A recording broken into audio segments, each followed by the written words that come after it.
Fala, Pedrosa. Fala aí. Aqui é o Riz. Prazer. Beleza? Prazer também. A gente está fazendo uma entrevista com o Lucas Pedrosa para a faculdade. E aqui a gente vai elaborar algumas perguntas sobre a rotina de um jornalista. A primeira, Pedrosa, o que faz um setorista? E como é que é o ambiente de trabalho? Cara, o setorista, praticamente ele tem que cobrir tudo o que acontece no clube. Por exemplo, o Vasco, que é o clube que eu faço, ele é um clube que tem um ambiente político muito conturbado. Então, eu não posso só falar de futebol, eu não posso só falar que, por exemplo, o Vasco venceu, o Vasco perdeu. Eu tenho que cobrir tudo. Eu tenho que cobrir política, eu tenho que saber das contratações do clube, eu tenho que saber da situação, como é que tá, quem é a oposição, quem é a situação. Basicamente, eu tenho que basear a minha semana no Vasco. E como é que é para conciliar o jornalista, o setorista, como ele consegue conciliar o lado torcedor do lado profissional? Olha, é muito complicado. Eu não tenho problema nenhum em assumir que eu sou Vasco, assim como eu já cobri outros clubes, como Grêmio, como Vitória, como outros clubes do futebol carioca também, na época que eu trabalhava no Lance, né? Então, você tem que ter um discernimento muito grande.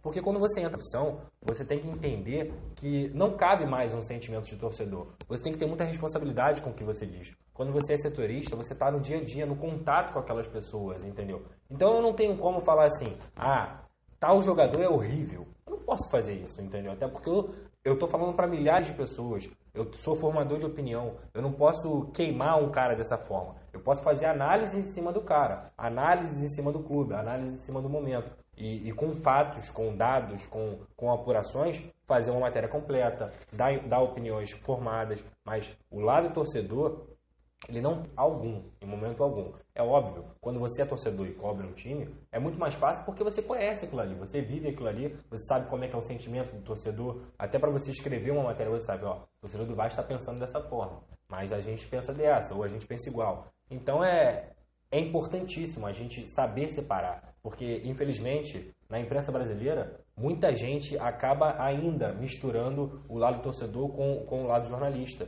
E isso surge aquelas especulações, tem a Fla Press, tem a Corinthians Press, o Palmeiras também, que é um time muito...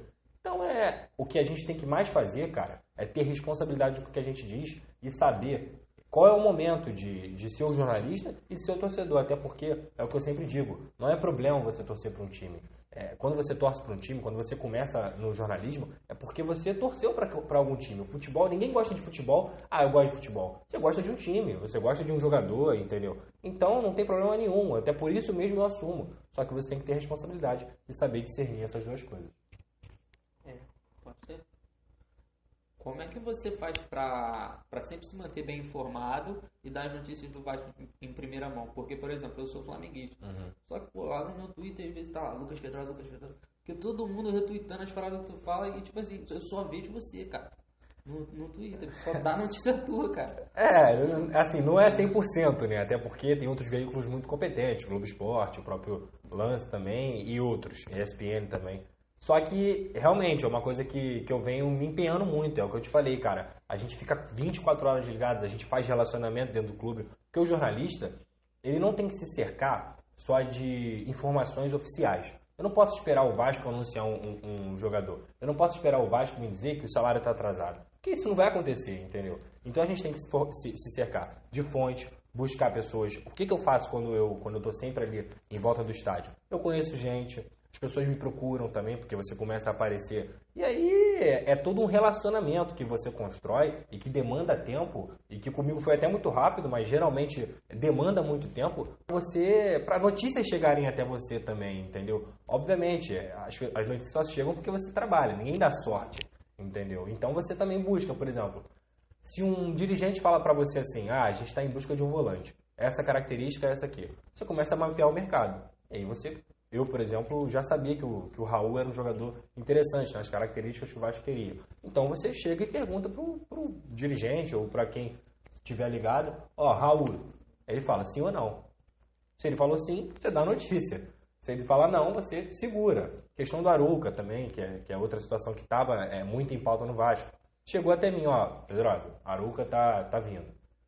Ninguém deu ainda. O que eu faço? Apuro com o clube, apuro com o empresário, entendeu? Então é sempre assim, sempre buscar os dois lados da notícia, tanto o clube quanto o empresário, e, obviamente, ter as suas fontes por perto para trabalhar. Acho que isso você constrói uma relação de confiança e consegue dar as notícias. Bom, Lucas, eu queria perguntar o que você acha essencial para ser um bom jornalista, o que não pode faltar. Principalmente a responsabilidade, cara. A responsabilidade com que você for informar, saber a hora que você... Ter muito cuidado com as notícias que você for dar.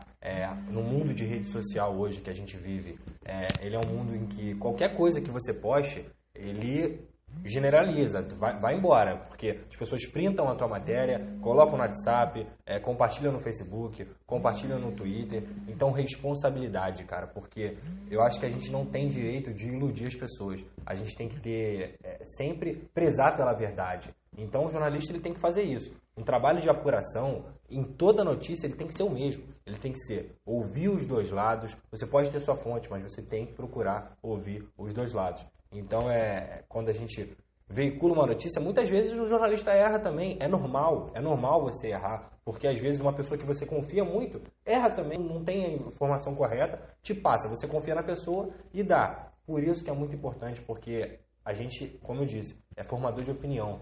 A gente fala para milhares de pessoas, então a gente tem que ter muita responsabilidade com o que a gente fala. Pedrosa, eu queria saber com você como é que funciona a sua rotina em dia de jogo. Que horas você tem que estar lá em São Januário e normalmente que horas você está indo embora? Tá, eu vou dar um exemplo. Por exemplo, se o jogo é 9h45, eu chego lá por volta de 7 horas.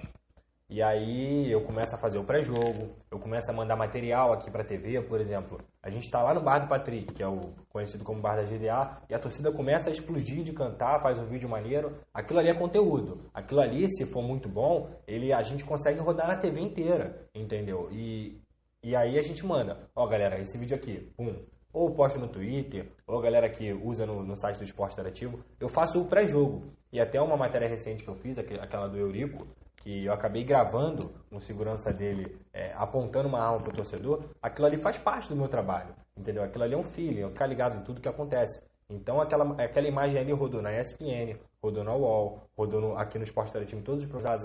Além de setorista, eu sou produtor de conteúdo. Eu tenho que buscar muita coisa, muito de tudo que acontece ali, fora da caixa, porque o Esporte Interativo não tem direito de transmissão de nada. Ou seja, a gente tem que trabalhar nas coisas esporádicas, nas coisas que são fora da caixa. E aí, depois, quando dá umas 9 horas, assim, eu entro no estádio, fico no camarote da imprensa, que é reservado lá pro Vasco, ou então no Maracanã eu fico na tribuna, e eu começo a escrever, twittar, analiso o jogo, faço matérias. Por exemplo, se a torcida começou pancadaria na torcida do Vasco, tem que fazer matéria, produzir. Depois do jogo, a gente vai para a coletiva, do técnico Zé Ricardo, geralmente, e depois tem a zona mista. Os jogadores passam para ir embora e a gente entrevista os jogadores, faço as matérias, construo tudo que eu tenho que construir, volto para a redação. Se tiver que fazer mais alguma coisa aqui, eu faço também e finalizou. Isso aí, vamos dizer que eu entre 7 horas no trabalho e chego em casa 2h30 da manhã. Geralmente isso em dia de jogo de noite. Dia de jogo de dia é normal. Aí entro 2, saio 9, por aí. Pedrosa, qual conselho você daria para quem está começando agora nessa área do jornalismo? Cara, o conselho principal que eu dou é que, principalmente para quem está começando no jornalismo esportivo, é que não adianta você gostar só de futebol, ou qualquer outro esporte. Você tem que gostar de jornalismo. Você tem que saber que o jornalismo é essencial. Você tem que amar o que você faz. Que talvez você não vai ter final de semana, talvez você não vai ter feriado, você vai perder uma festa de um amigo que você gosta muito, mas que você tem que amar dar a informação, que você tem que amar fazer uma apuração, que você tem que buscar, correr atrás e, principalmente, além do trabalho focado na faculdade, já buscar estágio desde o princípio, já buscar entrar no mercado de trabalho. Hoje em dia também trabalhar muito bem com as redes sociais, porque nós somos multimídias. Hoje em dia, se você tem um Twitter, se você tem um Instagram ou um Facebook, você tem que saber fornecer e abastecer todas essas 3 mídias, além do veículo que você trabalha. Então, ter facilidade. Mal ou bem, o mercado de trabalho ele acaba cada vez mais reduzindo os profissionais. Então, se você é um profissional que domina várias áreas, que domina várias situações, é o mais importante, porque você não só mantém seu emprego, porque é importante, o jornalismo ele vive uma crise, não só o jornalismo, né? Mas porque você se torna um profissional completo e